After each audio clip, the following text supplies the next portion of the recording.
According to the nation's report card, 40% of Gen Alpha do not have basic reading skills, the highest level in over 2 decades, and as nearly half of all new teachers are already leaving the field, 4th grade reading scores are now falling back towards levels seen in the 1980s, raising the question, why is Gen Alpha facing a full-blown education crisis? Despite decades of technological advancement, you would expect Gen Alpha to be excelling in what should be the greatest time to live in human history, yet they're not only struggling to read, but 61% are considered below proficient in math, meaning there are now more 4th graders who know the viral 6-7 trend than can actually explain the difference between even and odd numbers, reflecting a system not shaped by accident, but by decades of decisions that prioritize short-term outcomes over the long-term development of the nation's youth. By the early 1970s, when the country began formally tracking educational progress, the system was beginning to improve, because for the first time, meaningful investment was actually being directed towards emerging generations. Students were staying in school longer, reading and math scores were stable or rising, graduation rates were climbing, and millions of students who had been previously excluded were now receiving a formal education. Even per-pupil spending was increasing as states invested in expanding schools, hiring staff, and building a more inclusive system. However, this early sign of progress was severely disrupted in the early 1980s as President Ronald Reagan entered office with a platform that included eliminating the Department of Education. In response, Secretary Terrell Bell helped assemble the National Commission on Excellence in Education, not to evaluate the system, but to justify the department's existence. The resulting 1983 report, A Nation at Risk, deliberately manufactured a narrative of crisis. Commission insiders, including staffer James Harvey, later admitted that the group began with a predetermined conclusion of widespread mediocrity and then cooked the books, highlighting declining averages and international comparisons, while ignoring the most obvious reality: more students were entering the system and taking those same tests. When the data was actually broken down across all categories, the nation's education system was improving. Yet the report's hyperbolic language, a rising tide of mediocrity, and the claim that mediocre education was equivalent to an act of war by a foreign power, dominated public discourse, drowning out the gains of the 1970s and justifying a shift towards standardization, testing, and measurable outcomes over actually teaching students how to learn, setting the foundation for the widespread crisis now defining Gen Alpha's education. As a result of the cookbook crisis narrative, influential figures began promoting and benefiting from a series of false solutions. Most notably, the system continued rapidly shifting away from phonics, where students learned to read by sounding out words, towards approaches like 3-cueing, where students were encouraged to guess unfamiliar words based on sentence structure, surrounding context, or even pictures, rather than actually decoding them, allowing students to appear fluent while never developing the ability to break down and understand the words on the page. Lucy Calkins became one of the most influential figures behind popularizing this movement, and despite reading scores drastically declining throughout the 1990s, her curriculum still reached roughly 16% of all K-2 teachers nationally, and even after the 2000 National Reading Panel strongly endorsed systematic phonics, these approaches remained in place, as Calkins continued promoting cueing strategies long after they were shown to be harmful to beginning and struggling readers, contributing to a widespread literacy crisis, most clearly seen in Gen Alpha. At the same time, policies like No Child Left Behind further reshaped the incentives within the classroom. Rather than improving how students were taught, the system began tying school funding and performance directly to standardized test results, forcing teachers and administrators to prioritize whatever could be measured. Over time, this narrowed the curriculum, incentivized teaching to the test, and pulled attention away from foundational skills like decoding, comprehension, and long-term development. But more importantly, it changed how schools responded to failure. Because performance was measured through aggregate test scores, schools were often punished for low proficiency rates across entire student populations, creating a system where struggling students became a liability to overall performance. Retaining students meant those same low scores would be counted again the following year, while also increasing long-term dropout risk. So instead of holding students back and addressing foundational gaps, many schools began pushing them forward, relying on summer programs, test-focused interventions, or simply reclassifying performance to protect overall metrics, leading to decades of compounded decay, where Gen Alpha is no longer progressing through a system built around learning, but instead moving through one that increasingly resembles a glorified daycare. As these policies took hold, both A Nation at Risk and No Child Left Behind effectively shifted the burden of failure onto teachers, allowing the system to treat them as replaceable cogs rather than skilled professionals. So while Gen Alpha is in desperate need of educational support, teachers now face a pay penalty approaching 27%, earning significantly less than similarly educated professionals, while real wages have actually declined over the past decade, despite record levels of overall educational spending, forcing over 70% of teachers to hold a second job, with 31% working in roles like Uber or retail just to make ends meet, and with most of them working those jobs throughout the school year while managing classrooms of 23 to 26 students.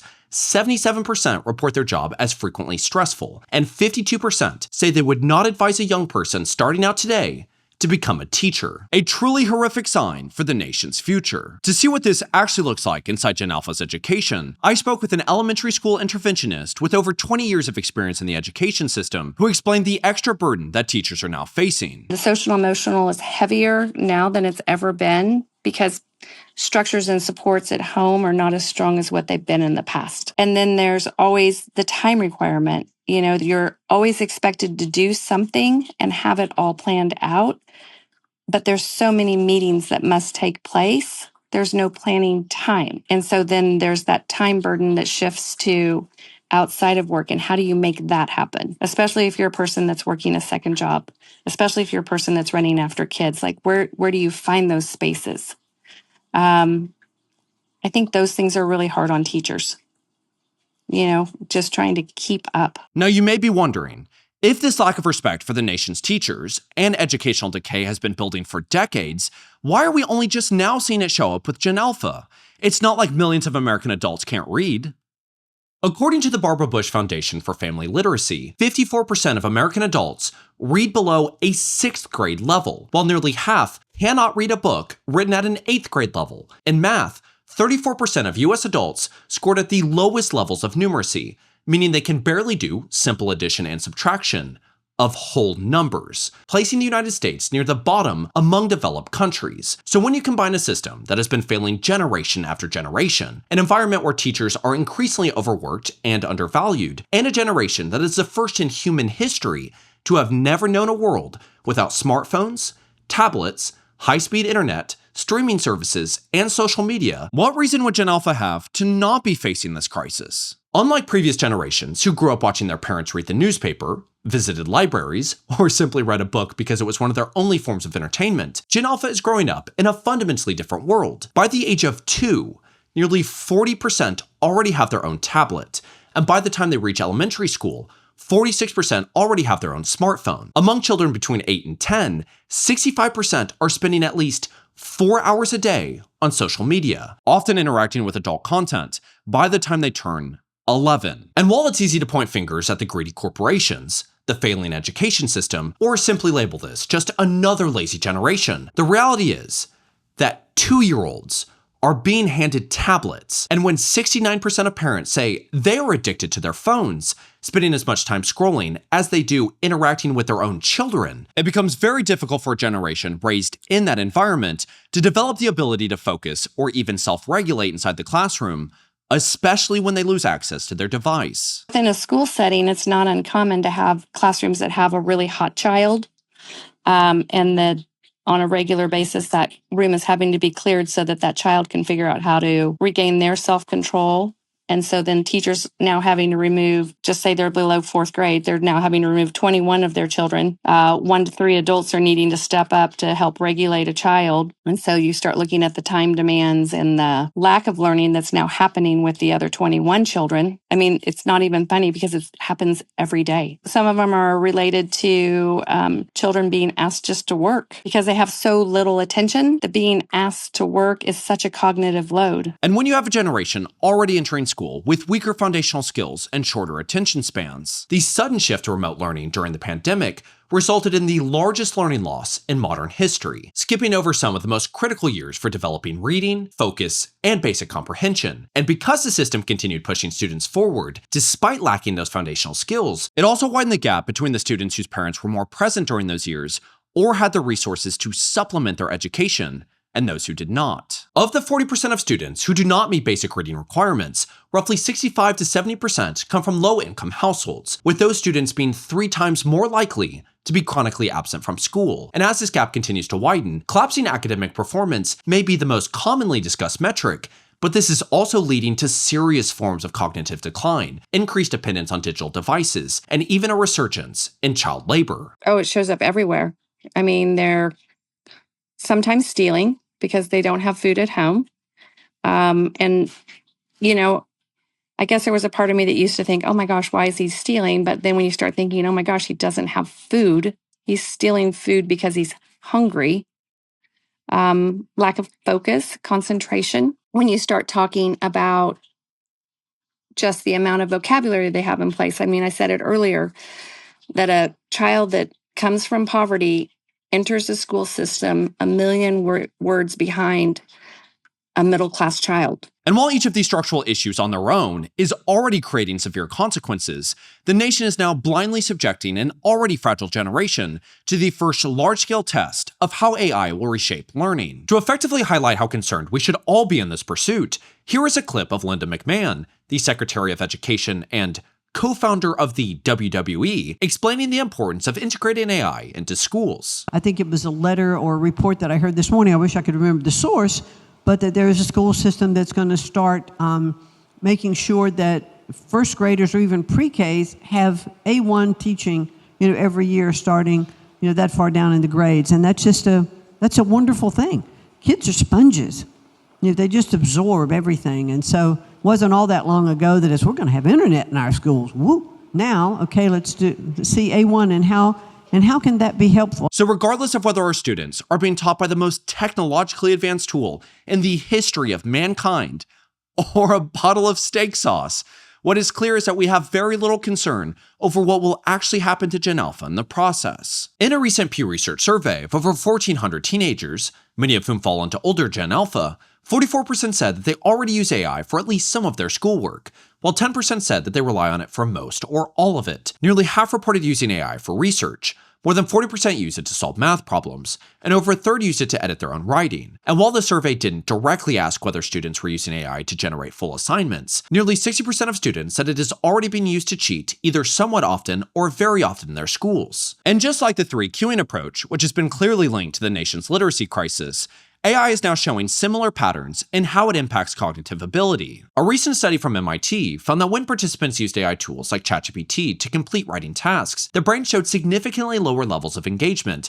compared to those who worked through the material on their own. Participants relying on AI not only demonstrated weaker neural connectivity, but also showed lower memory retention, struggled to recall what they had just written, and reported less ownership over their work. Across multiple analyses, AI-assisted work became more uniform, less original, and far more dependent on pre-generated phrasing, reinforcing a system where a rush to completion replaces the desire for understanding. And even when participants stopped using AI, those who had relied on it continued to show weaker recall and reduced cognitive engagement, compared to those who had developed the material themselves. The study ultimately shows that while these tools may offer immediate productivity gains, their widespread use in educational tasks is directly tied to reduced critical thinking, weaker knowledge formation, and diminished independent problem-solving ability. Essentially, AI becomes a technologically advanced magnifying glass for all of the problems the education system already presents. And while AI could undoubtedly be a powerful tool for students when presented with the right guardrails, as with everything we've discussed, there are fundamentally no signs that those guardrails are even a priority. So when we consider that Gen Alpha will be entering the job market within the next few years, this rapid pursuit of AI has the potential to fundamentally reduce human cognitive agency, critical thinking, and independent problem solving over time. And so what I hope that we're beginning to recognize is that fundamentally, this is an unbelievably complex issue. There is not one thing that we can point to and say, this is the issue. And it's not only that this has just happened recently, this is decades of decay. Yes, it's easy to say, wow, 40% of fourth graders can't read, and judge them when half of American adults can't read below or can't read above a 6th grade reading level. We're talking about serious issues. And as the K-shaped economy only gets worse, because it's going to, there is no incentive for it not to. We're talking about a serious education crisis. Like, this is a serious issue. It might be convenient, it might be funny to just kind of blame the iPad kids or joke about them and judge and all of these things. This is going to impact your future. The thing that we have to take away from this When we look at the fact that teachers are now making less than they were a decade ago when adjusted for inflation, and all of the extra responsibilities and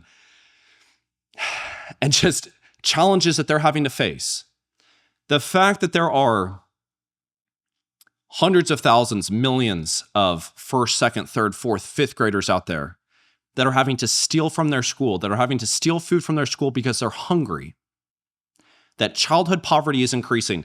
It's increasing rapidly, and that there is a dramatic resurgence in child labor. The United States does not have a money issue, it has a values issue. We do not care about our future.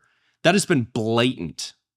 We have been so busy trying to figure out how to make this country great again. That was Ronald Reagan's campaign. It's been happening since the 1980s. We forgot to figure out where is it that we're going. And so with this, we don't cherish the individuals that are instilling the values into our youth. They're replaceable cogs in the machine, and that's horrible. It is a tragedy. And it's very obvious that we don't care about our emerging generations. Look at what millennials had to go through. Look at what Gen Z is currently going through. I'll even say Gen X. It continues to happen. I'll even go as far, and I've said it many times, the youngest baby boomers entered a horrible job market. It continuously happens, and nothing is being done to stop it from happening. The unfortunate issue is that we at least had the ability to not have the technological advancement compound as much as it is now. By the time Gen Alpha is my age at 26, the world will be unrecognizable. We're doing nothing to guide them. It is just such a tragedy. I'm not married, I don't have kids, and I don't have any biological little kids in my life, but I do spend a lot of time around family, friends, and I'm privileged to do some babysitting with some people, some little kids that I absolutely love. And I look at them, and they are what instills hope in me the most. You know, the work that I do and how much time I spend on this, and many of you know that have been a part of the channel for a long time. The reason that I do this is because I care about our country, and I care about you, and I care about the people of our country. But I really want to have kids. And so I want to do the best that I can to be a good father. And when I look at these little kids, they're 4 and 3 years old, it just fills me with so much joy because I see the future. And I see the ability to be able to instill in them good values.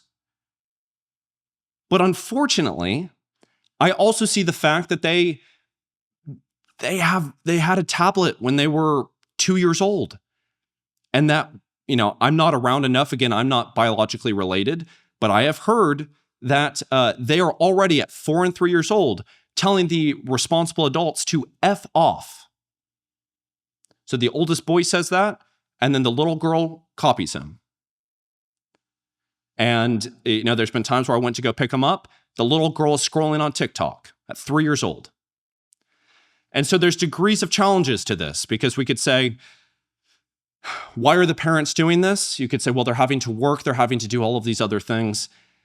I don't know if that's my part to be judging. Do I think that parents need to do more? I think always. And I think that that's always happened. Do I think that our education system needs to do more? Absolutely. I don't know why phones were allowed in the school. But I also understand some of the nuances behind all of these things. Again, what this requires is complex conversations. One of the things that I always do in my videos is that I call for community. I say that these issues are so big that one person is not going to be able to take down social media. It just won't happen. And in many ways, I actually think that that's good because it shows that what we have to have is collaboration and community. But every time I mention that as the solution, all I get in the comment sections are, okay, but what's the actual solution? And so we are lying to ourselves if we think that there is a bigger solution than community.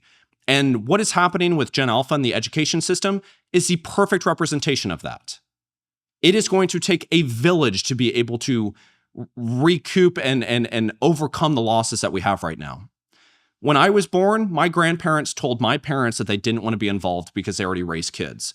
So I was raised without biological grandparents, predominantly. So what it took was a friend of my parents to become my grandpa, and his son to become my, you could say uncle, or I kind of think of him more of like an older brother. And that's really the family I have. My uncle stepped in and he has provided me with a tremendous amount of wisdom.